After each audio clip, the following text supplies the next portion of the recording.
हमारे समुंदर इतने बड़े हैं और उनकी लहरों के नीचे छिपे हैं अद्भुत और सुंदर जीव। कुछ छोटे और रंगीन होते हैं जो मूंगे की चट्टानों में तैरते हैं। कुछ विशाल और रहस्यमय होते हैं जो गहरे समुद्र में घूमते हैं। समुद्र के इन अजूबों में से एक जीव है जो धरती पर सबसे बड़े जेलीफिश के रूप में राज करता है। लायन माने जेलीफिश। कल्पना करो एक ऐसे जीव की जिसके स्पर्शक एक नीली व्हेल से भी लंबे हो सकते हैं। सदियों से इसका आकार और शान नाविकों और वैज्ञानिकों दोनों की कल्पनाओं को मोहित करता आ रहा है। लायन माने जेलीफिश एक आकर्षक जीव है जो हमें हमारे महासागरों में जीवन की अविश्वसनीय विविधता की याद दिलाता है। इसकी कहानी अनुकूलन, उत्तरजीविता और समुद्री पारिस्थितिकी तंत्र के नाजुक संतुलन की कहानी है। मेरे साथ इस शानदार जेली की दुनिया में गोता लगाएं और लहरों के नीचे उसके जीवन के रहस्यों को उजागर करें। विशालकाय जीव।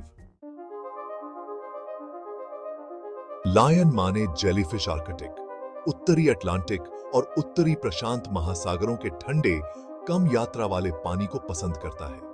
यह ठंड में पनपता है, अक्सर 68 डिग्री फ़ारेनहाइट से कम तापमान वाले पानी में पाया जाता है।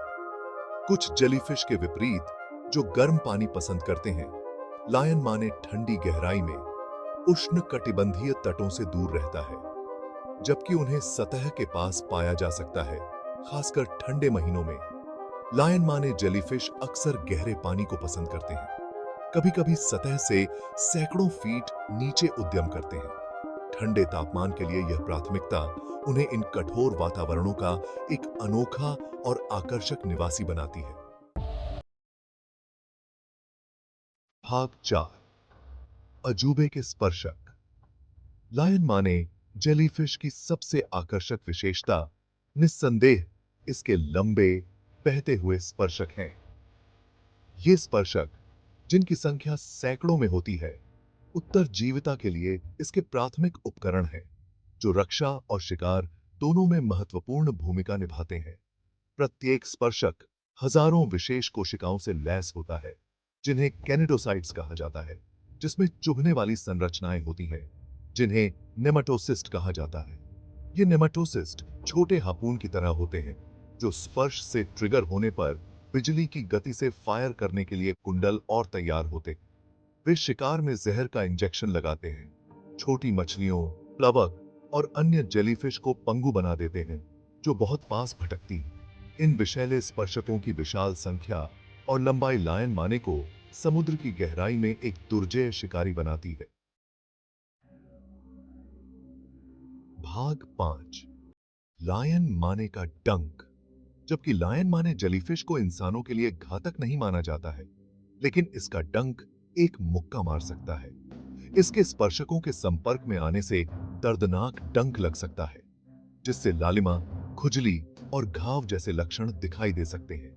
कुछ मामलों में डंक मांसपेशियों में ऐंठन, मतली और सांस लेने में कठिनाई जैसी अधिक गंभीर प्रतिक्रियाएं पैदा कर सकता है, खासकर एलर्जी वाले व्यक्तियों में।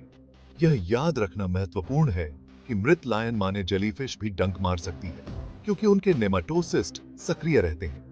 यदि आपका सामना किसी से हो जाए, तो बेहतर है कि आप उसकी दूर से ही प्रशंसा करें और उसके स्पर्शकों को छूने से बचें।